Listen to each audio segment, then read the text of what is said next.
आज इस क्लास में मैं आपको बताऊंगी MHI 101 यानी MA हिस्ट्री फर्स्ट ईयर के फर्स्ट चैप्टर के मोस्ट इंपॉर्टेंट क्वेश्चन। जिन बच्चों के एग्जाम 9 तारीख को हैं, अभी 9 जुलाई को, तो उनके लिए ये जो चैप्टर है वो बहुत इंपॉर्टेंट रहने वाली है। So let's start. चैप्टर का जो नाम है वो है हमारा आरंभिक मानव समाज। बुक का नाम है प्राचीन भारतीय युगीन समाज। तो इसमें एक इम्पॉर्टेंट क्वेश्चन बनता है कि होमो सैपियंस की उत्पत्ति का संक्षिप्त परिचय दीजिए। यानी होमो सैपियंस है जो इनको आधुनिक मानव की उत्पत्ति है जो वो लगभग कब हुई थी, 3 लाख साल पहले अफ्रीका में हुई थी। ये माना जाता है कि होमो सैपियंस होमो इरेक्ट्स और होमोनिन प्रजातियों से विकसित हुए। अफ्रीका से वे दुनिया के अन्य हिस्सों में फैल गए और अन्य मानव प्रजातियों जैसे नियंडरथल और डेनिसोवन के साथ सह अस्तित्व में रहे। शारीरिक रूप से आधुनिक होमो सैपियंस के अवशेष 1 लाख साल पहले के पाए गए हैं। सभी जीवित मनुष्य होमो सैपियंस यानी सेपियंस उप प्रजाति के हैं। वैज्ञानिकों का मानना है कि सभी जीवित मनुष्यों के डीएनए का अफ्रीका से मतलब जो डीएनए है उसका अफ्रीका से लगाया जा सकता है और सबसे पुराने मानव जीवाश्म भी वहीं पाए गए हैं। शुरुआत में यह माना जाता है कि होमो सैपियंस की उत्पत्ति एक ही आबादी से हुई थी जो पूरे अफ्रीका में फैल गई। हालांकि अब यह माना जाता है कि वे अफ्रीका की कई अलग अलग आबादी से विकसित हुए हैं। होमो सैपियंस का विकास होमो होमो हिडलबर्गेंसिस में हुआ है सॉरी। वे नियंडरथल और होमो इरेक्ट्स के साथ सह अस्तित्व में थे, लेकिन अब वे एकमात्र जीवित मानव प्रजाति हैं। पूर्ण आधुनिक मानव यानी जिसे होमो सेपियंस कहा जाता है, यानी कि जो सोच विचार कर सकते हैं जैसे कि आज के मानव, इसके चिन्ह है जो वो 1,20,000 साल से लेकर के 60,000 वर्ष पहले दक्षिण अफ्रीका में कलेसर नदी के किनारे यानी उसके मुहाने पर मिलते हैं।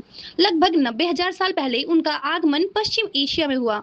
आधुनिक मानव में जलवायु के अनुसार अपने को ढालने की अदम्य क्षमता थी और इस कारण मनुष्य पृथ्वी के ऐसे सभी हिस्सों में आसानी से बस सका जहां मानव जीवन यापन कर सकता था। अधिकांश विद्वानों का मानना है कि मनुष्य के रंग, रूप और शरीर के आकार में अंतर इसी युग में आया था मोस्टली। ओके, आधुनिक मानव ने कई नवाचार किए यानी नए नए चीज़ों के एक्सपेरिमेंट्स किए जो मानव के लिए अद्वितीय थे, जैसे कला, नए औजारों का आविष्कार और कपड़े की सिलाई। इस दिशा में कुछ नए कदम थे। ये एक तो ये क्वेश्चन हो गया। एक और क्वेश्चन मोस्ट इंपॉर्टेंट है जो कि इस चैप्टर से ही है। शिकारी संग्रहकर्ताओं से हमें क्या सीखने को मिलता है?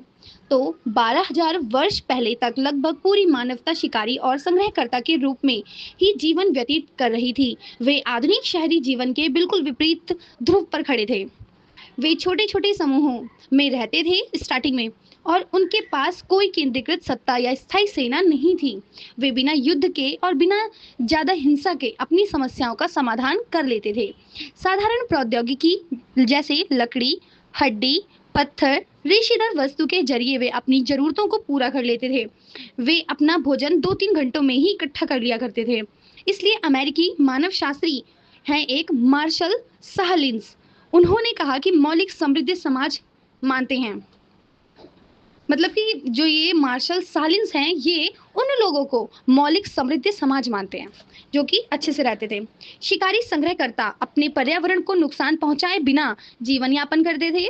हम सुविधा संपन्न और सुविधाहीन समाजों में बटे हुए हैं। 10,000 वर्षों की कृषि और औद्योगिक सभ्यताओं ने हमें पर्यावरणीय संकट के मुहाने पर ला खड़ा किया है। मनुष्य की कई केंद्रीय समस्याओं के उत्तर उनके पास मिल सकते हैं। यदि हमारे आरंभिक पूर्वजों को आधुनिक संसार में लाया जाए तो वह ज्यादा से ज्यादा हिरण या बंदर को ही पहचान सकेगा। ठीक है, और मनुष्य की अंतिम विशेषता है कि वो खाद्य उत्पादन जो उस समय भी भविष्य की कोख में छिपा था, उनके पास आग भी थी। उन्होंने प्रकृति को बदलना शुरू कर दिया था। आज का मनुष्य अपने विकास के लिए वनों, जंगलों, पेड़ पौधों को नष्ट करता जा रहा है, जबकि इस तरह वह धरती का विनाश के साथ अपने विनाश का रास्ता खोलता जा रहा है। धरती के विकास में ही सबका अर्थात मनुष्य का भी विकास का रास्ता खुला रहता है। हमारी धरती को बिना हानि पहुंचाए ही आज का मानव विकास करे तो ही उसका समग्र विकास माना जाएगा, क्योंकि इस धरती ने हमें जन्म दिया है, इस धरती ने हमें भोजन दिया है, आदि संसाधन दिए। तो इसे अपनी माँ समझना चाहिए और पेड़ पौधों, जानवरों, पक्षियों, फूलों आदि को अपना भाई बहन समझना चाहिए और इन्हें बिना नुकसान पहुंचाए विकास करना चाहिए। एक और क्वेश्चन बनता है इसमें मोस्ट इंपॉर्टेंट। देखो इसको तो मैंने इजी लैंग्वेज में आंसर्स लिखे हैं इसलिए मैं आपको अच्छे से बता दे रही हूँ। एक मोस्ट इंपॉर्टेंट क्वेश्चन है इस चैप्टर के, मतलब जो इंपॉर्टेंट क्वेश्चन है मैं वही लेकर आई हूँ। जैसे अगला क्वेश्चन है, नातेदारी क्या है, इसका उदय कैसे हुआ। सारे मानव समूह शादी ब्याह करते हैं, ठीक है। पहले हम क्या जान रहे हैं, नातेदारी क्या है, इसी चैप्टर का क्वेश्चन है ये। सारे मानव समूह शादी ब्याह करते हैं और दूसरे समुदायों से नातेदारी के रूप में परिभाषित किया जाता है। आदिम यानी पुराने नर वानरों में भाई और बहन का संबंध मौजूद था। सुप्रसिद्ध मानव शास्त्री यानी बहुत अच्छे प्रसिद्ध मानव शास्त्री आर फॉक्स के अनुसार गठबंधन और वंश परंपरा का संयोजन मनुष्य की अनूठी खोज थी। दूसरी प्रजातियों में विवाह के आधार पर बने संबंधियों की कोई प्रथा नहीं थी। इस नवाचार से मनुष्य दूसरे समुदायों के साथ संपर्क और मित्रता स्थापित कर सका। बेटे या बेटी के साथ गठबंधन बरकरार रखने से जो विवाह के बाद दूसरे समूह में चले जाते थे, मनुष्य ने दूसरे समुदायों के साथ भी संबंध स्थापित किए। इस तरह से संबंध स्थापित किए गए। दूसरी ओर नातेदारी या कुटुंब का स्थानीय रीति रिवाज और प्रथा अनुसार विस्तार शामिल होता था। आर फॉक्स का मानना है कि नातेदारी के उदय का संबंध मांसाहारी भोजन की ओर धीरे धीरे झुकाव होने से था। पुरुष शिकार के लिए निकल जाते होंगे और महिलाएं भोजन संग्रहण करने के लिए। पहले हर व्यक्ति अपने लिए भोजन संग्रह करता था। इस नए स्त्री पुरुष आधारित लैंगिक श्रम विभाजन के बाद पुरुष और महिला के बीच भोजन के विनिमय की आवश्यकता का जन्म हुआ। इससे उनके परस्पर रिश्ते में बदलाव आया। लिंग आधारित श्रम विभाजन के बाद पुरुष और स्त्री भोजन यानी सब्जी और मांस के विनिमय के लिए एक दूसरे पर बिल्कुल नए तरीके से आश्रित हो गए। फॉक्स के अनुसार यह व्यापार संभवतः सही अर्थों में मानव समाज की उत्पत्ति का मूल साबित हुआ। फॉक्स के अनुसार यह व्यापार संभवतः सही अर्थों में मानव समाज की उत्पत्ति का मूल साबित हुआ। इससे घरेलू इकाइयों के निर्माण को प्रोत्साहन मिला, जिससे अंततः वयस्क पुरुष, महिलाएं और उनके बच्चे एक साथ रहने लगे। मानव नातेदारी की दो खास विशेषताएं हैं। अधिकांश मानव समाजों में रक्त संबंधियों के बीच वैवाहिक संबंध बनाने पर रोक है।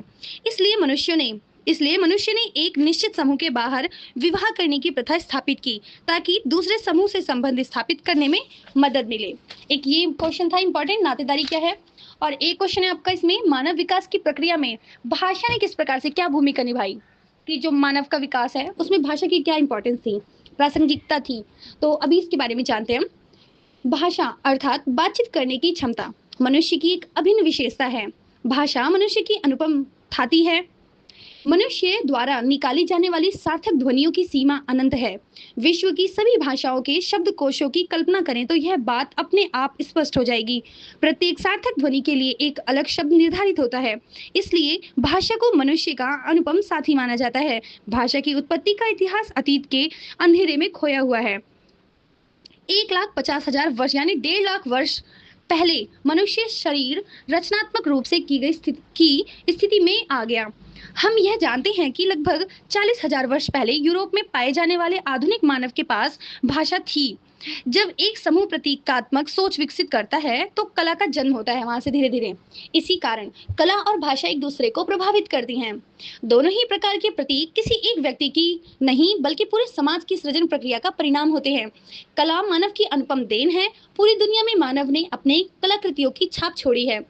कला और भाषा के आविष्कार का अर्थ है दिक् और काल के अनंत परिप्रेक्ष्य में वस्तुओं का अवधारण में ढालने की क्षमता का विकास। इस नए ढंग के सहयोग पहले ही योजना बना लेने की क्षमता जैसे गुणों के विकास के कारण हमारे पूर्वज थोड़े समय में पूरी पृथ्वी पर छा चुके थे। भाषा के आविष्कार के कारण ही हमारे पूर्वजों ने अपने बच्चों को यह ज्ञान सौंपा जिसे बच्चों ने ना तो देखा था और ना ही जाना था। इससे विचार और कल्पना का जन्म हुआ। एक और क्वेश्चन है इसमें important, may be last question है शायद, हाँ लास्ट क्वेश्चन है कि पशुपालक खानाबदोशी पर टिप्पणी कीजिए। पशुपालक खानाबदोशी पर, ये थोड़ा लॉन्ग क्वेश्चन है, मतलब और लॉन्ग आंसर है। जैसे कि पश्चिमी, बस मैं ये चाहती हूँ हम एज इट इज तो नहीं लिख सकते हैं ना, पर हम ध्यान से सुन लेंगे तो हम इसको मतलब थोड़ा बना करके लिख देंगे अच्छे से। आप ध्यान से सुनेंगे, ठीक है। क्वेश्चन था आपका, पशुपालक खानाबदोशी पर टिप्पणी लिखिए। पश्चिम एशिया से मिले प्रमाण बताते हैं कि कृषि और पशुपालन लगभग एक साथ शुरू हुआ था। कुछ समुदाय कृषि की अपेक्षा पशुपालन में अधिक रुचि रखते थे। कुछ ऐसे भी देश हैं जहां लगभग 300 वर्ष पहले तक अधिकांश लोग पशुपालन पर ही अपना गुजारा करते थे। इसमें तो हम याद करने की चीज नहीं है, बना लेंगे आराम से। वैसे तो मध्य पाषाण युग में भी कुत्ता, सुअर और घोड़ा आदि जानवरों के पालने के प्रमाण मिलते हैं, पर भेड़ और बकरी मवेशी यानी गाय भैंस के पालने की शुरुआत ने मनुष्य के जीवन यापन की पद्धति को काफी अधिक प्रभावित किया। पशुपालक चरागाह की खोज में एक जगह से दूसरी जगह घूमते रहते थे। ऐतिहासिक रूप से खानाबदोश एशिया, अफ्रीका और अमेरिका के घास के मैदानों में रहा करते थे, जहां उनके मवेशियों के लिए पर्याप्त मात्रा में घास और चारा उपलब्ध था। विभिन्न पशुपालक खानाबदोश समुदायों में विभिन्नताएं भी थी और उनके अपने विशिष्ट तरीके भी। यह विशेषताएं इस बात पर निर्धारित होती थी कि वह समुदाय कौन से विशिष्ट पशुओं को पालता है। जैसे कि अब हम हेडलाइन बना लेंगे छोटी सी कि मवेशी पालक लाइक घोड़ा पालक और अन्य, मवेशी पालक, घोड़ा पालक और अन्य। जैसे कि पश्चिम एशिया और दक्षिण एशिया तथा उत्तरी और पूर्वी अफ्रीका में मैदानों में बकरी, भेड़ और मवेशी यानी गाय बैल को पालने का प्रचलन था। इन योद्धा प्रभुत्व वाले समाजों में पशु ही संपत्ति का प्रमुख आधार बन गया। आरंभिक यूनानी और आर्य घोड़ा पालते थे। ये घुड़सवारी नहीं करते थे, परंतु रथों पर सवार होकर युद्ध किया करते थे। अरब और अफ्रीका में सूडान के आसपास के क्षेत्रों में आरंभिक शताब्दियों में ऊंट पालने की प्रथा प्रारंभ हुई।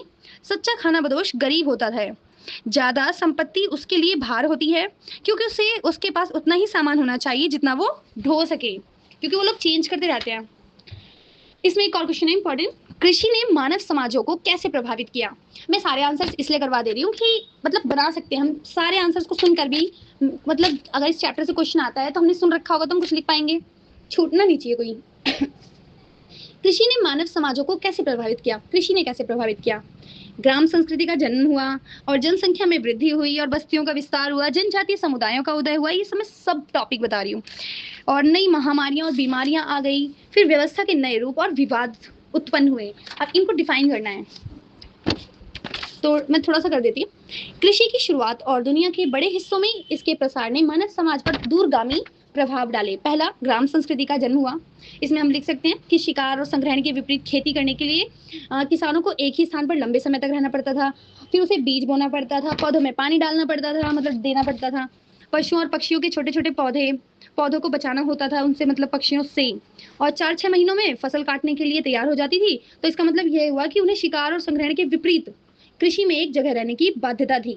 इसलिए कृषि के आरंभ होने से गांव का उदय हो गया। ठीक, इसे सब टॉपिक याद करना ज्यादा जरूरी है। इसको डिफाइन तो आप कर ही लेंगे। सेकंड सब टॉपिक क्या था आपका, जनसंख्या में वृद्धि और बस्तियों का विस्तार हुआ। समझ जाओगे ना, इसे बना लोगे। और जनजातीय समुदायों का उदय हो गया धीरे धीरे। नई महामारियां और बीमारियां फैलने लग गई। फिर व्यवस्था के नए रूप और विकास। इस चैप्टर से एक भी क्वेश्चन नहीं छोड़ा है मैंने कि जो इससे अलग आ जाए।